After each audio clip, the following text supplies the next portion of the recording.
Cordial saludo, mi nombre es Karen Daniela Cotasio, estudiante del programa de Sociología de la Universidad Nacional Abierta y a Distancia.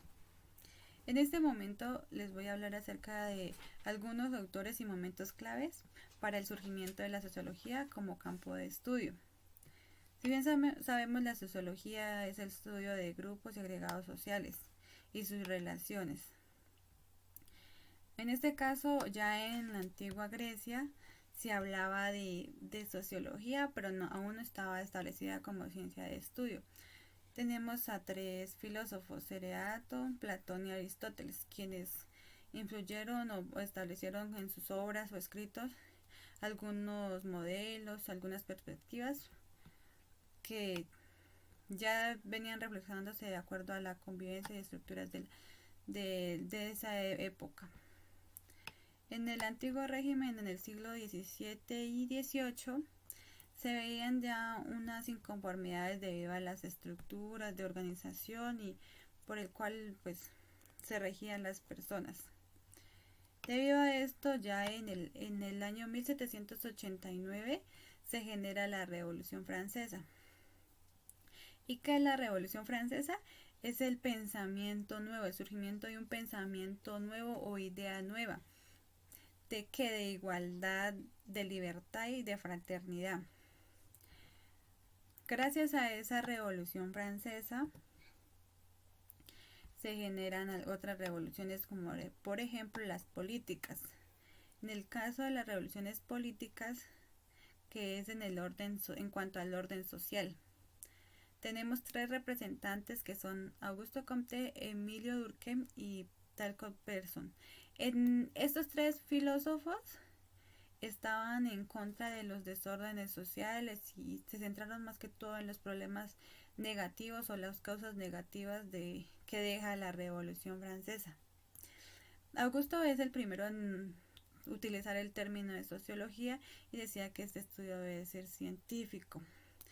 Durkheim era un poco más conservador y él estaba en contra de los desórdenes o revoluciones, ya que afectaban la vida de las personas y de los países o continentes o grupos.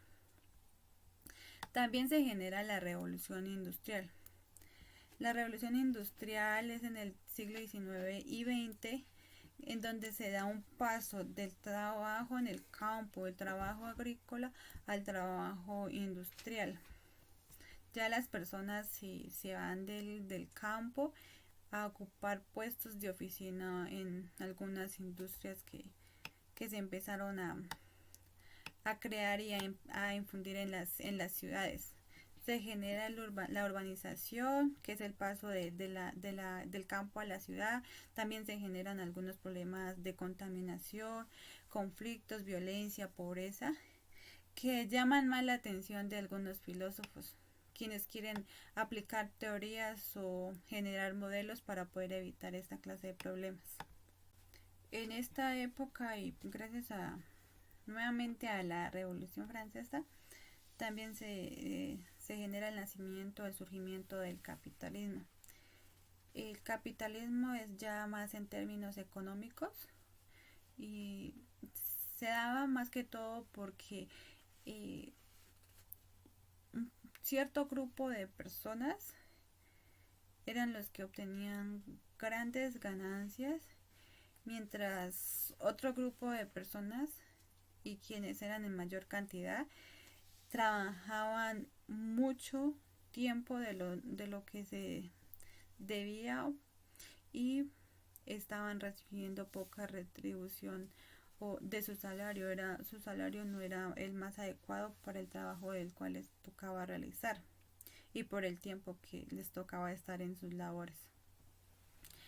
Entonces ya por el capitalismo, por la revolución industrial, muchos pensadores y filósofos se preocupan por estos conflictos, entonces, o problemas o situaciones que influyen de manera negativa en la sociedad.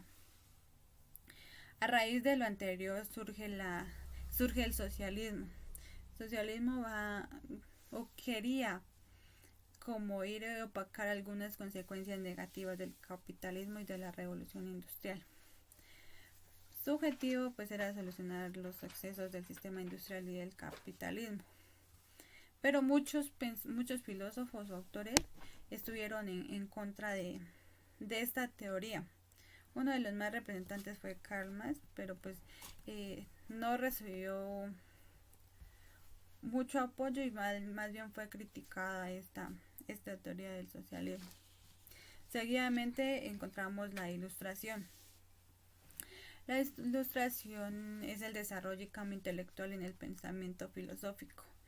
Es decir que de acuerdo a estos dos autores de Montesquieu y Rousseau, ellos nos decían que la razón y la investigación empírica era lo que las personas debían aplicar para poder entender el universo. Pero de acuerdo a esa teoría se generó una reacción conservadora por de Bonald y de Maistre, quienes indicaban que por encima de la razón estaba Dios y que Dios era el único que mandaba en la sociedad. Entonces se generan todos esos conflictos que al final pues lo que hace es que estas teorías se vayan opacando.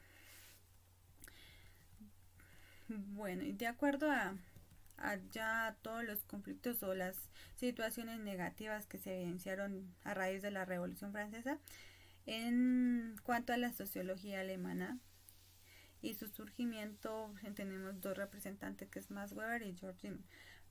En el caso de Weber, él se interesaba más que todo en lo económico.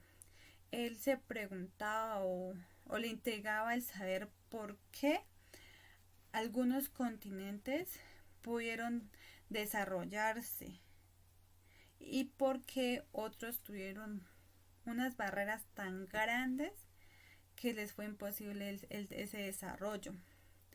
En el caso de Simmel, él indicaba que la sociología, en cuanto a la sociología, el estudio debía ser la interacción entre las personas. Ya seguidamente en la sociología británica tenemos a un representante que es Spencer.